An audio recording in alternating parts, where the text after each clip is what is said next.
नमस्कार, मैं हेमंत बघेल आप सभी का बहुत बहुत स्वागत करता हूं अपने इस YouTube चैनल में। आज की इस वीडियो में हम लोग पढ़ने वाले हैं ब्रिटिश काल में हुए महत्वपूर्ण संधियों के विषय में। देखिए, ब्रिटिश ईस्ट इंडिया कंपनी का हमारे भारत के बहुत सारे शासकों से, चाहे वो मराठों हो या फिर आपके मैसूर के शासक हों, सिख हों या फिर नेपाली हों, इसके अलावा और भी दूसरे छोटे बड़े शासकों के साथ कई बार जो है संघर्ष हुआ और उन संघर्षों को रोकने के लिए समझौते हुए। तो इसको हम लोगों ने अलग अलग वीडियो में अलग अलग टाइम पर देखा था, लेकिन इस वीडियो में मैंने जितनी भी संधियां हैं सबको एक साथ कलेक्ट करने की कोशिश की है, क्योंकि परीक्षाओं में अक्सर संधियों से प्रश्न पूछा जाता है। आपको जो है संधियां दे दी जाएंगी, उसका कालक्रम क्या है, मतलब कि पहले कौन हुआ था, बाद में कौन हुआ था, इस टाइप से पूछा जाएगा। या फिर कौन सी संधि मराठों से संबंधित नहीं है, कौन सी संधि सिखों से संबंधित नहीं है, इस टाइप से भी प्रश्न पूछा जाता है। मतलब कि बहुत तरीके से संधियों से क्वेश्चन पूछा जाता है। तो हम लोग देखते हैं, इस वीडियो को शुरू करते हैं। तो पहला जो मैंने लिया है फ्रांसीसियों के साथ संधि। देखो, जो ब्रिटिश ईस्ट इंडिया कंपनी थे, जो अंग्रेज थे ना, उनका भारत में दूसरी यूरोपीय कंपनियों के साथ भी संघर्ष हुआ था। फ्रांस के लोग भी भारत आए थे ना व्यापार करने के लिए, पुर्तगाली लोग भी आए थे, डच आए थे, डेनिश आए थे, सब व्यापार करने के लिए आए थे और सब आपस में एक दूसरे से व्यापारिक हितों के लिए लड़ा भी करते थे। फ्रांसीसी और ब्रिटिश ईस्ट इंडिया कंपनी के बीच काफी संघर्ष हुआ था और कालांतर में ना इन दोनों कंपनियों ने भारत में अपनी सत्ता स्थापित करने का स्वप्न देखा और इसको पूरा करने की कोशिश भी की। और इसी बीच ना दोनों के बीच संघर्ष हुआ था, 3 लड़ाइयां हुई थी और तीनों लड़ाइयों के बाद संधि भी हुई थी। तो पूछा जाता है संधियां, तो वैसे युद्ध भी पूछता है। तो संधि हम लोग देखेंगे इस वीडियो में। तो फ्रांसीसियों के साथ ब्रिटिश ईस्ट इंडिया कंपनी का संधि। तो देखो, पहला जो है, जो 3 लड़ाइयां हुई थी, तो इसको जो है आंग्ल कर्नाटक युद्ध बोला जाता है, क्योंकि ये जो तीनों लड़ाइयां हैं कर्नाटक क्षेत्र में लड़े गए थे। मैंने इस पर डिटेल में वीडियो बनाया हुआ है। तो जो प्रथम आंग्ल कर्नाटक युद्ध था या फिर प्रथम आंग्ल फ्रांसीसी युद्ध था, तो वो जो है एला सापल की संधि से समाप्त हुआ 1748 में। एला सापल की संधि, इस संधि में ये जो क्या था कि जो फ्रांसीसी हैं उन्होंने मद्रास पर अधिकार कर लिया था। मद्रास जो कि ब्रिटिश ईस्ट इंडिया कंपनी के अधिकार में आता था, तो उस पर अधिकार कर लिया था। लेकिन एला सापल की संधि के तहत मद्रास को वापस अंग्रेजों को देना स्वीकार किया गया। तो यहां पर जो फ्रांसीसी हैं थोड़ा सा उनका पक्ष भारी रहा और अंग्रेज जो है थोड़े कमजोर रहे थे इस संधि के तहत। उस वक्त दूसरी संधि है पौंडीचेरी की संधि, जो हुई थी द्वितीय कर्नाटक युद्ध के पश्चात। मतलब कि जो प्रथम कर्नाटक युद्ध है वो एला सापल की संधि से समाप्त हुआ और द्वितीय कर्नाटक युद्ध वो पौंडीचेरी की संधि से समाप्त हुआ 1755 में, और तीसरी कर्नाटक युद्ध वो पेरिस की संधि से समाप्त हुआ 1763। तो ध्यान रखेंगे, इसको जो है आप आ पापे इस टाइप से या ए पापे इस टाइप से आप बना सकते हो। इसका कोई सीक्वेंस ए पापे ऐसे कुछ बना सकते हो, जैसा भी आप लोगों को ठीक लगे। या फिर ऐप बना सकते हो आप ऐसे, ऐप। तो पी से पौंडीचेरी, पी से पेरिस। तो दूसरा जो तीसरा वाला था वो सीधे यूरोप में संधि हुआ था। तो प्रथम कर्नाटक युद्ध एला सापल की संधि से समाप्त हुआ, द्वितीय कर्नाटक युद्ध पौंडीचेरी की संधि से, तृतीय कर्नाटक युद्ध पेरिस की संधि से। तो ध्यान रखेंगे। आगे बढ़ते हैं, अगली जो महत्वपूर्ण संधि है वो होगी बंगाल के नवाब सिराजुद्दौला के साथ। देखो, क्या था कि जो बंगाल का नवाब था सिराजुद्दौला, जो कि लगभग 1756 में नवाब बना था। अब जो है बंगाल की स्थिति थोड़ी सी खराब होने लग गई थी और जो अंग्रेज है इस चीज का फायदा उठाना चाहते थे और बंगाल में अपने नियंत्रण में किसी व्यक्ति को बंगाल का नवाब बनाना चाहते थे। और जो सिराजुद्दौला था वो अंग्रेजों के नियंत्रण में आ नहीं रहा था। तो ऐसे में ये लोग जो है षड्यंत्र रचना शुरू कर देते हैं। और ये जो संधि जिस वक्त समय हुई थी ना, 1757 में हुई थी, तो इस समय अंग्रेजों का फ्रांसीसियों के साथ भी संघर्ष चल रहा था। तो अंग्रेजों को यह भय था कि फ्रांसीसी उनके ऊपर आक्रमण न कर दे। अंग्रेजों का अधिकार कहां पर था? बंगाल में, कलकत्ता में। तो अंग्रेजों ने क्या किया, कलकत्ता की किलेबंदी करना शुरू कर दिया। अब जैसे ही सिराजुद्दौला को पता चला कि कलकत्ता की किलेबंदी हो रही है, तो जो सिराजुद्दौला है उसने मना किया कि भाई तुम कर क्या रहे हो। लेकिन अंग्रेज जो हैं कोई जवाब नहीं देते हैं और काम भी नहीं रोकते हैं। सिराजुद्दौला ने काम रोकने को भी बोला था, लेकिन ये लोग काम रोकते नहीं है, काम जारी रहता है। कलकत्ता की किलेबंदी जारी रहती है। तो जो सिराजुद्दौला है उसका दिमाग खराब हो जाता है और वो जो है कलकत्ता पर अधिकार कर लेता है, अंग्रेजों को खदेड़ देता है। और जो अंग्रेज है वो फिर भाग करके दूसरी जगह शरण लेते हैं। और बाद में क्या होता है, रॉबर्ट क्लाइव के नेतृत्व में मद्रास से एक ब्रिटिश सेना कलकत्ता भेजी जाती है और ये जो सेना है कलकत्ता पर पुनः अधिकार कर लेती है। इसके बाद संधि होती है अलीनगर की संधि। तो अलीनगर की संधि किनके बीच हुई थी? बंगाल के नवाब सिराजुद्दौला और रॉबर्ट क्लाइव के बीच 9 फरवरी 1757 में हुई थी। ध्यान रखेंगे, 9 फरवरी 1757 अलीनगर की संधि। ये जो सिराजुद्दौला था ना, जब इसने कलकत्ता पर अधिकार किया तो इसने कलकत्ता का नाम रख दिया था अलीनगर। तो ये भी ध्यान रखेंगे। अगली संधि की ओर चलते हैं जो कि बहुत बहुत ज्यादा इंपॉर्टेंट है, जो अक्सर परीक्षाओं में पूछी जाती है। वो है इलाहाबाद की संधि, जो कि अगस्त 1765 में हुआ था। देखिए क्या था कि 1764 में एक युद्ध लड़ा गया। कौन सा युद्ध? बक्सर का युद्ध। बक्सर का युद्ध जिसमें एक तरफ थी ब्रिटिश सेना जिसका नेतृत्व कर रहे थे हेक्टर मुनरो, और दूसरी तरफ 3 शासक थे। 3 शासक। एक कौन था? बंगाल का नवाब मीर कासिम, दूसरा था मुगल बादशाह शाह आलम, तीसरा था अवध का नवाब शुजाउद्दौला। तो ये जो बक्सर का युद्ध है जो कि 1764 में लड़ा गया था, इसमें ये जो संयुक्त सेना है 3 शासकों वाली, उनकी हार हो जाती है और अंग्रेज जीत जाते हैं। अब जो है क्या होता है कि भाई मुगल बादशाह भी हार गया, अवध का नवाब भी हार गया, तो संधि होगी, समझौता होगा। तो यहां पर रॉबर्ट क्लाइव को फिर से बुलाया जाता है और रॉबर्ट क्लाइव जो है इन दोनों के साथ, मीर कासिम वो तो भाग जाता है, उसका कोई मतलब ही नहीं होता है, तो उसको आप लोगों को छोड़ देना है इलाहाबाद की संधि में। बाकी बक्सर के युद्ध में उसका नाम याद रखेंगे, लेकिन इलाहाबाद की संधि में उसका कोई भी रोल नहीं था, क्योंकि वो जो है बक्सर के युद्ध में हारने के बाद भाग गया था। तो शाह आलम और नवाब शुजाउद्दौला, इन दोनों के साथ संधि होनी है। तो दोनों के साथ जो है अगस्त 1765 में संधि की जाती है। 2 अलग अलग संधियां होती है, दोनों के साथ अलग अलग। तो जो पहली संधि हुई थी, पहली इलाहाबाद की संधि, ये हुई थी 12 अगस्त 1765 को। किसके बीच हुई थी? क्लाइव, रॉबर्ट क्लाइव और मुगल बादशाह शाह आलम द्वितीय के बीच ये संधि हुई थी। इस संधि के तहत जो महत्वपूर्ण शर्त थी वो ये थी कि जो ब्रिटिश ईस्ट इंडिया कंपनी है, इनको बंगाल, बिहार और उड़ीसा की दीवानी प्राप्त हो गई मुगल बादशाह शाह आलम की तरफ से। दीवानी का क्या मतलब कि अब जो है बंगाल, बिहार, उड़ीसा में राजस्व वसूल करने का काम करेंगे ब्रिटिश ईस्ट इंडिया कंपनी। किसने बोल दिया? मुगल बादशाह शाह आलम ने। तो ये अंग्रेजों के लिए बहुत बहुत मतलब बड़ी चीज थी। और इसके अलावा मुगल बादशाह शाह आलम को प्रतिवर्ष 26 लाख रुपए देना तय हुआ। मतलब कि ये मान लिया गया कि जो अंग्रेज हैं वो मुगल बादशाह की तरफ से बंगाल, बिहार, उड़ीसा में राजस्व वसूल करेंगे और उसमें से कुछ हिस्सा जो है मुगल बादशाह को देंगे। तो 26 लाख रुपए देना तय हुआ। इसके अलावा मुगल बादशाह को इलाहाबाद और कड़ा का क्षेत्र भी दिया गया। ये जो दोनों क्षेत्र है ना, अवध के नवाब शुजाउद्दौला के अंतर्गत आते थे। तो उससे लेकर के ये दोनों क्षेत्र जो है मुगल बादशाह को दे दिया गया। अवध नहीं, कड़ा और इलाहाबाद का क्षेत्र। दूसरी जो संधि हुई थी, इलाहाबाद की द्वितीय संधि, ये हुई थी 16 अगस्त 1765 में। किसके बीच हुई थी? रॉबर्ट क्लाइव और अवध के नवाब शुजाउद्दौला से हुई थी। तो इसमें क्या किया गया था कि जो अवध का नवाब है उससे कड़ा और इलाहाबाद का क्षेत्र ले लिया गया और किसको दे दिया गया?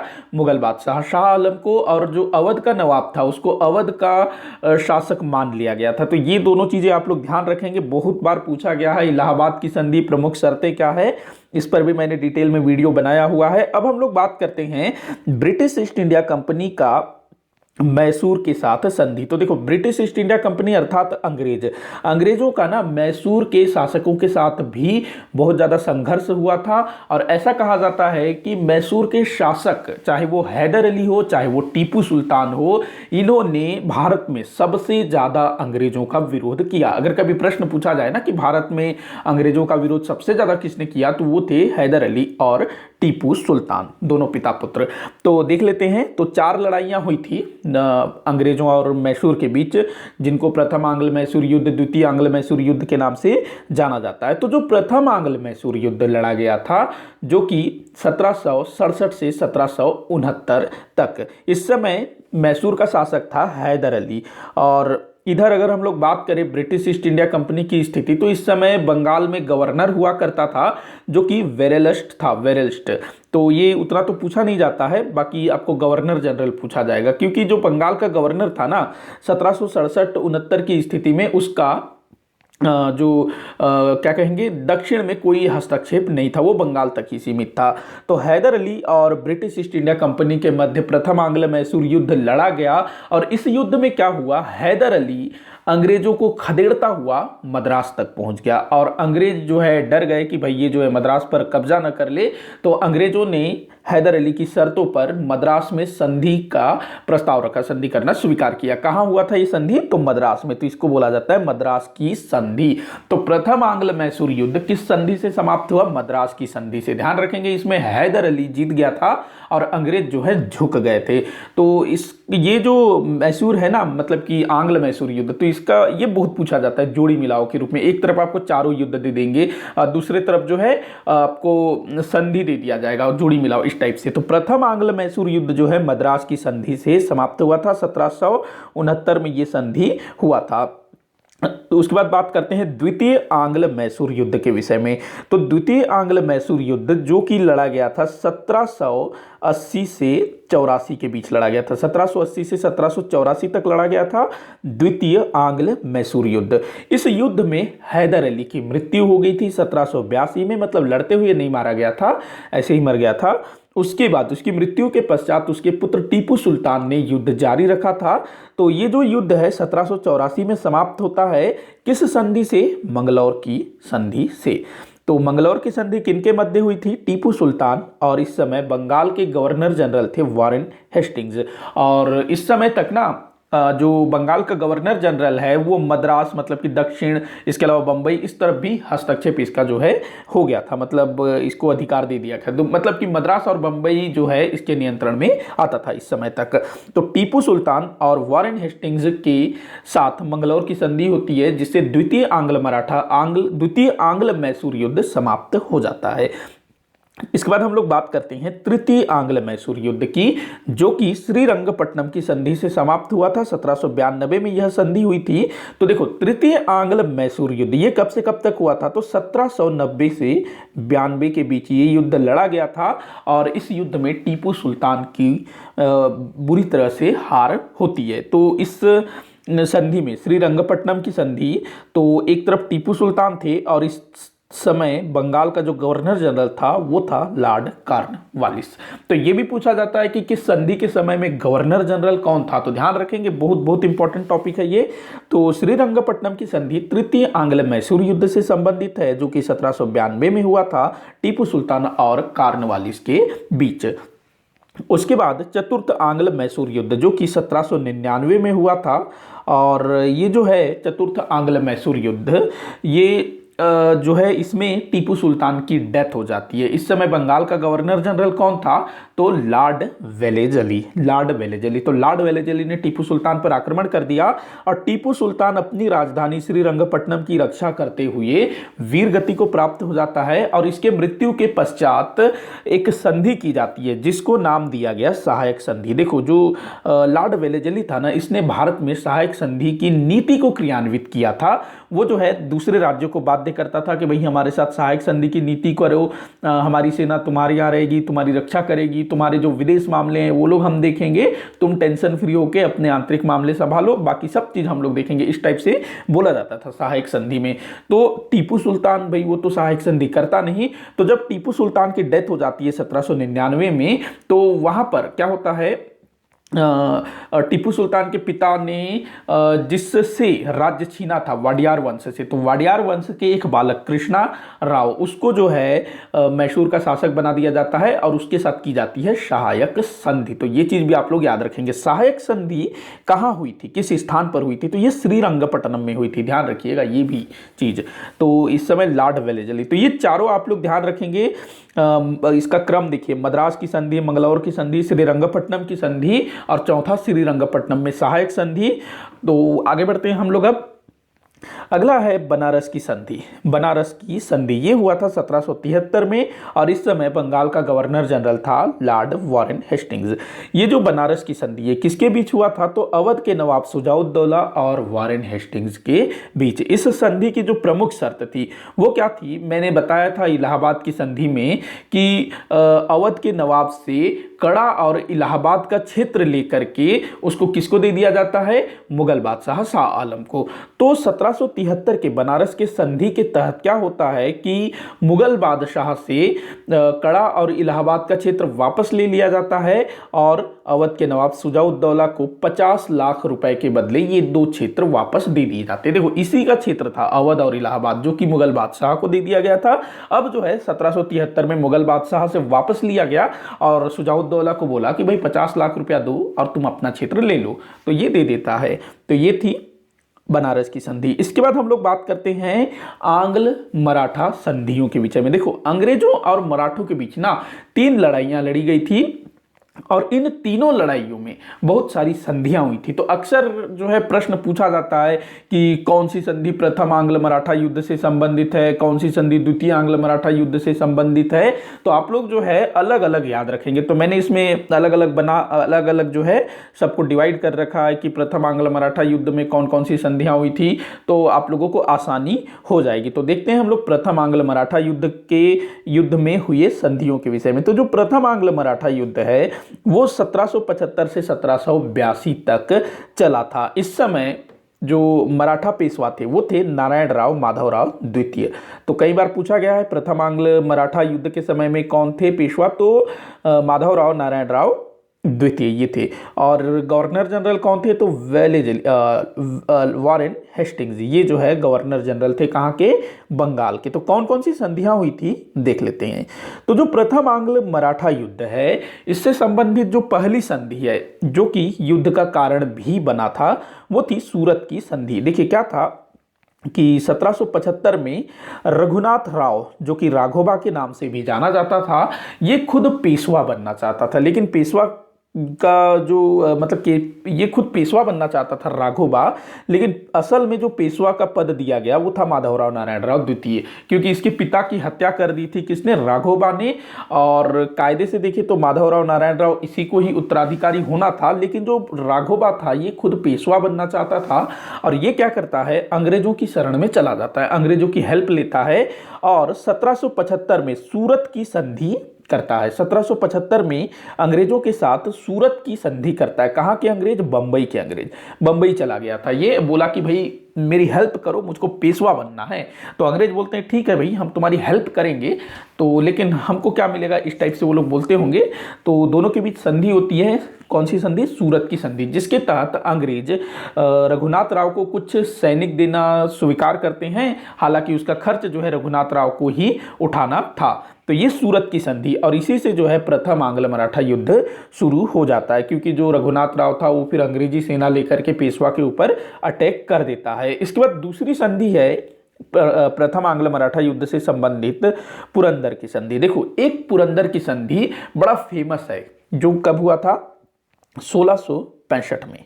1665 में छत्रपति शिवाजी महाराज और मिर्जा राजा जयसिंह के मध्य, वो तो है महत्वपूर्ण। लेकिन एक संधि ना आंग्ल मराठा युद्ध से भी संबंधित है। कौन सी संधि है वो, पुरंदर की संधि। ये 1776 में हुई थी। क्या हुआ कि जो सूरत की संधि है उससे जो है प्रथम आंग्ल मराठा युद्ध शुरू हो गया, लेकिन जो अंग्रेज हैं वो मराठों के सामने टिक नहीं पाते हैं, उनको हार का सामना करना पड़ता है और फिर वो 1776 में फिर पुरंदर की संधि करने को तैयार हो जाते हैं। इस संधि में ये तय होता है कि अंग्रेज राघोबा का साथ नहीं देंगे। सूरत की संधि के तहत अंग्रेज जो है राघोबा का साथ देना शुरू किए थे, देने को तैयार हो गए थे, लेकिन पुरंदर की संधि में वो लोग बोलते हैं कि भाई ठीक है हम जो है राघोबा का साथ नहीं देंगे, ये बोला जाता है। लेकिन कुछ ऐसी परिस्थितियां होती है कि जो है फिर से शुरू हो जाता है और आगे चल करके बड़गांव की संधि होती है 1779 में। और अंतिम संधि जो कि जिससे प्रथम आंग्ल मराठा युद्ध समाप्त हो जाता है वो है सालबाई की संधि, जो कि 1782 में हुई थी। तो ये 4 संधियां प्रथम आंग्ल मराठा युद्ध से संबंधित थी, ध्यान रखेंगे। और कौन सी संधि कारण बनी, तो सूरत की संधि। देखो जितनी भी आंग्ल मराठे युद्ध है ना, मतलब 3 युद्ध हुए थे, तो तीनों आंग्ल मराठा युद्ध जो है ना, शुरू में संधि होती है, उसके बाद युद्ध शुरू हुआ है। तो प्रथम आंग्ल मराठा युद्ध की शुरुआत भी जो है एक संधि से हुई, और इस संधि में जो शर्तें थी वो पसंद नहीं आई, तो उसी से जो है युद्ध का आगाज हो गया था। तो ये चारों संधियां आप लोग याद रखेंगे, जोड़ी मिलाओ, अलग अलग तरीके से ये चीज पूछा ही जाता है। आगे बढ़ते हैं, अगला जो है द्वितीय आंग्ल मराठा युद्ध। ये कब से कब तक हुआ था, तो 1803 से 1806 के बीच ये युद्ध हुआ था। तो इस युद्ध का कारण भी एक संधि थी। देखिए क्या था, इस समय जो मराठा पेशवा थे वो थे पेशवा बाजीराव द्वितीय। एक तो बाजीराव प्रथम थे, वो तो काफ़ी योग्य थे, लेकिन ये जो पेशवा बाजीराव द्वितीय था ये बिल्कुल भी योग्य नहीं था, अयोग्य था। तो ये था पेशवा। गवर्नर जनरल कौन था, तो सॉरी कार्नवालिस नहीं, माफ़ी चाहूँगा, इस समय वेलेजली था। कौन था, वेलेजली, मैंने यहाँ कार्नवालिस लिख दिया। तो वेलेजली था इस समय गवर्नर जनरल। तो क्या होता है, पेशवा बाजीराव द्वितीय ये जो है अंग्रेजों के साथ एक संधि करता है। कब, सन 1802 में। और इस संधि को बसीन की संधि के नाम से जाना जाता है। बसीन एक स्थान का नाम है, तो वहीं पर अंग्रेजों और पेशवा बाजीराव द्वितीय के मध्य एक संधि हुई, और इस संधि के तहत पेशवा बाजीराव द्वितीय ने वेलेजली द्वारा शुरू किए गए सहायक संधि को स्वीकार कर लिया। मैंने सहायक संधि के बारे में बताया था कि सहायक संधि में क्या होता है कि आपको एक सेना रखनी होगी, आपके विदेशी मामले हम संभालेंगे, हाँ, एक ब्रिटिश रेजिडेंट होगा, इस टाइप की तमाम जो शर्तें हैं वो सहायक संधि स्वीकार करने वाले राज्य के ऊपर थोप ली जाती है। तो बसीन की संधि से पेशवा बाजीराव द्वितीय ने इस सहायक संधि को स्वीकार कर लिया, संधि पर हस्ताक्षर कर लिया। तो जब बाकी मराठा सरदारों को पता चलता है कि पेशवा ने इस टाइप की कोई संधि की है अंग्रेजों के सामने, तो वो लोग जो है आग बबूले हो जाते हैं और अंग्रेजों के खिलाफ मोर्चा शुरू कर देते हैं।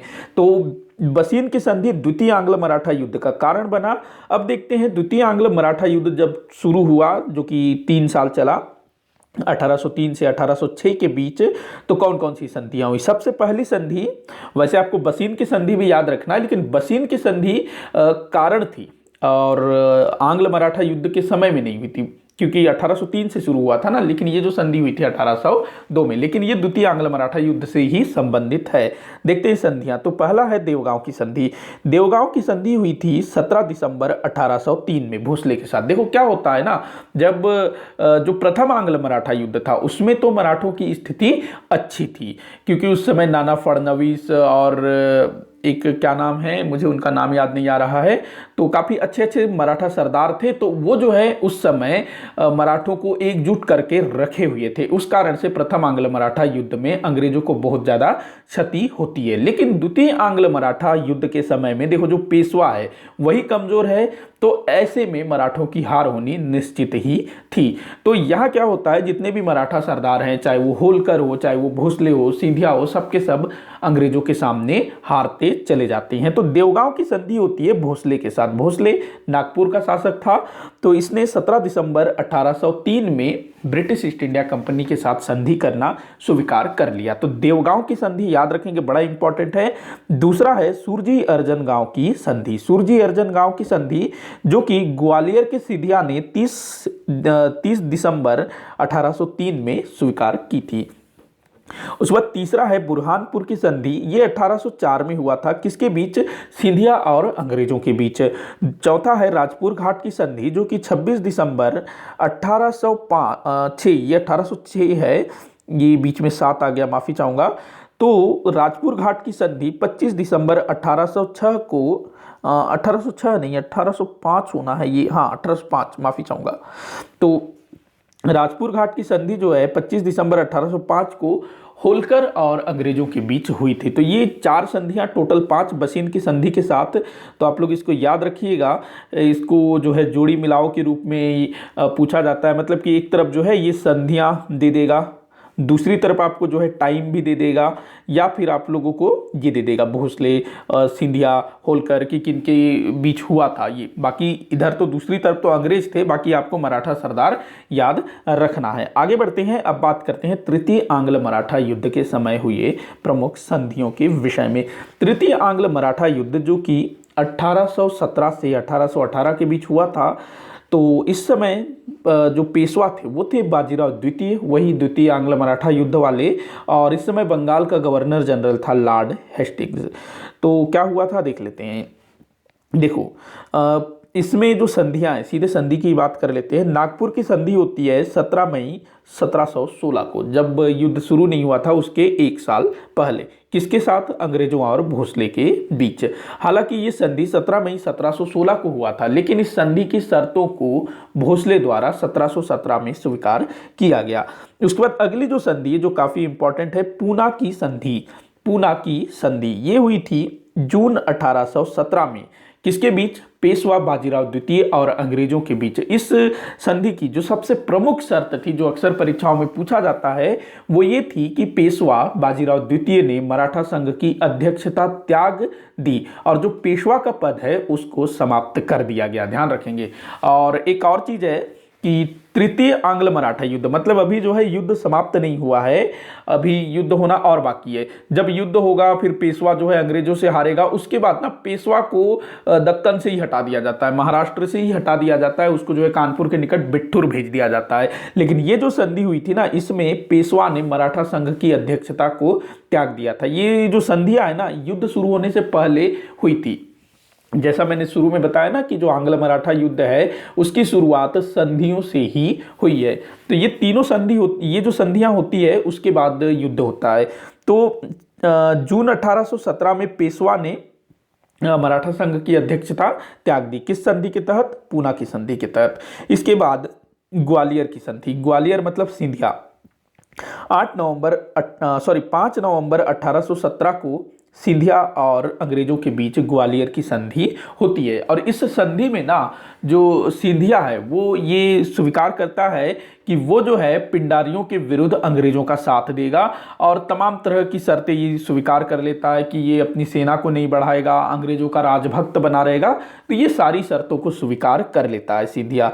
इसके बाद ये जो 3 संधियां होती है ना, इसके बाद जो ये लोग हैं युद्ध की घोषणा कर देते हैं, मतलब अंग्रेजों के खिलाफ हो जाते हैं। जो पेशवा है वो भी कुछ युद्धों में हार जाता है, होलकर भी हार जाता है, और फिर जो पेशवा है जब वो युद्ध में हार जाता है तो उसको सीधा महाराष्ट्र से ही बाहर कर दिया जाता है, कानपुर के निकट बिट्ठूर भेज दिया जाता है। वही जो होलकर है जिसने कोई संधि नहीं की है अभी तक, तो वो भी जो है हार जाता है अंग्रेजों से और मंदसौर की संधि करने के लिए बाध्य हो जाता है।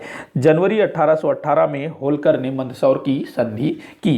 तो ये चारों संधियां तृतीय आंग्ल मराठा युद्ध से संबंधित थी। तो ध्यान रखेंगे आपको ना, संधि के साथ साथ, समय के साथ साथ, ये जो मराठा सरदार हैं भोसले, पेशवा, सिंधिया, होलकर, इनके नाम भी आप लोग अच्छे से याद रखिएगा, क्योंकि ऐसे ही पूछा जाता है जोड़ी मिलाओ के रूप में, और इनका कालक्रम भी पूछा जाता है। मतलब कि ये चारों संधि आप लोगों को दे देगा और ये बोलेगा कि ये संधियां किस कालक्रम में हुई थी। तो ये आप लोग ध्यान में रखिएगा। अगला हम लोग देखते हैं, अब सहायक संधि की बात कर लेते हैं। वेलेजली ने भारत में सहायक संधि की नीति शुरू की थी। तो सहायक संधि को क्या कहते हैं, सबसे पहले जिसने अपनाया था वो था हैदराबाद का निजाम 1798। उसके बाद मैसूर 1799। चतुर्थ आंग्ल मैसूर युद्ध में जब टीपू सुल्तान की मौत हो जाती है तो उसके बाद जो है मैसूर पर सहायक संधि थोप दी जाती है। उसके बाद 1799 में ही तंजौर ये भी जो है सहायक संधि कर लेता है। अवध 1801 में, कर्नाटक 1801 में। इसके अलावा जो पेशवा थे उन्होंने बसीन की संधि की, जो सहायक संधि थी। तो ये संधि आप लोग ध्यान रखिएगा। इसके बाद हम लोग कुछ अन्य संधियों की ओर नजर डाल लेते हैं। तो इनमें सबसे पहला है अमृतसर की संधि। अमृतसर की संधि जो कि 1809 में हुआ था। किनके मध्य हुआ था? तो महाराजा रणजीत सिंह और ब्रिटिश ईस्ट इंडिया कंपनी की तरफ से थे चार्ल्स मेटकॉफ। और इस समय बंगाल के गवर्नर जनरल वो थे लॉर्ड मिंटो प्रथम, ध्यान रखेंगे।